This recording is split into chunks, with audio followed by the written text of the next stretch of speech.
সবাই কেমন আছো? সবাইকে জয়রাম। তো আশা করি সবাই ভালো আছো, আমিও ভালো আছি। আজকে আবার নতুন একটা টিপস নিয়ে তোমাদের মাঝে এলাম। তো আজকে যে টিপসটা দেব এটা প্রত্যেকটা মানুষে করতে পারো, খেতে পারো, কোনো ক্ষতি নেই। এটা সবাই শরীরের জন্যে ভালো, ছোট বড় সবার জন্যে ভালো। তো তোমরা আমাদের সারাদিনের শরীরটাকে কিভাবে ভালো রাখবো? আমরা যদি সকালে ঘুম থেকে উঠেই যদি এমন একটা কিছু যদি ঘরোয়া উপায় যদি খাই, তাহলে কিন্তু আমাদের সারাদিনের জন্য কিন্তু শরীরটা ভালো থাকবে, সুস্থ থাকবে।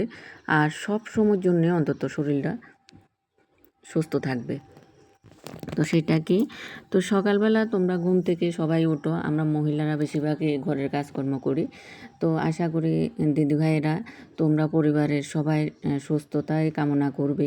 এতখানি জিনিস তোমরা করতে তোমাদের এত বেশি অসুবিধা হবে না। ঘরের লোক যতজন আছে সে পরিমাণে একটু মেথি নেবে, 2টা তেজপাতা নেবে, 1 পিস লম্বা আদা নেবে। মানে ঘরের পরিমাণের লোক বুঝে তুমি যদি একজন হও 1 আঙ্গুল করে নেবে, 2জন হলে একটু বেশি নেবে। এমন করে আদা নেবে, একটু কাঁচা হলুদ নেবে, মেথি, তারপর হলো গিয়ে তেজপাতা, আর হলো গোলমরিচ যদি পারো 2-3টা গোলমরিচ দেবে, 2টা লং দেবে। এগুলা যদি তোমরা একসাথে ছেঁচে তার সাথে যদি তুলসী পাতা দিতে পারো তাহলে তো আরও বেশি সোনায় সোহাগা। মানে এগুলা কিন্তু প্রত্যেকটা জিনিস কিন্তু আমাদের শরীরের জন্য কিন্তু খুবই উপকার।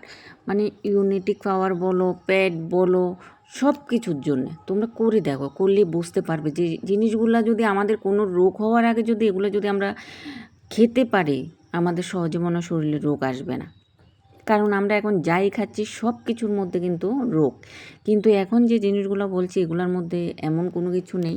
এগুলা যদি তোমরা সিদ্ধ করে যদি সকালবেলা একটু উষ্ণ গরম যদি খেতে পারো, যদি পারো সকালবেলা, না পারলে রাত্রেবেলা সিদ্ধ করে রেখে দেবে, বরং ওষুধটা আরও বেশি ঢুকবে। সকালবেলা আবার একটু উষ্ণ গরম করে ঘরে যতজন লোক আছে সবাই মিলে খাবে। দেখবে তোমরা নিজেরাই বুঝতে পারবে কত রোগের জন্যে ভালো। মানে প্রত্যেকটা রোগের জন্যে ভালো। ইউনিটিক পাওয়ার ভালো রাখে। যে করোনার সময় কত মানুষ ইউনিটিক পাওয়ার দুর্বল দেখে জীবন হারিয়েছে। এগুলা যদি করতে পারো, ইউনিটিক পাওয়ার কিন্তু তুলসী পাতা তো ভীষণ ভীষণ ভালো। মানে শরীরে জ্বর টর এগুলা কিন্তু সহজে হবে না। যাদের ইউনিটিক পাওয়ার দুর্বল তাদেরই কিন্তু সবসময় জ্বর সর্দি কাশি লেগেই থাকে কিন্তু।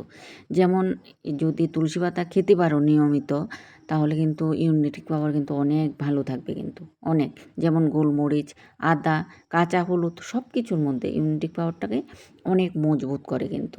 এসব জ্বর, ভাইরাস জাতীয় যে রোগগুলা এগুলা কিন্তু আমাদের শরীরে কিন্তু সহজে আক্রমণ করবে না। তোমরা করে দেখো, করলে বুঝতে পারবে যে কতখানি ঘরোয়া জিনিসগুলোর উপকার।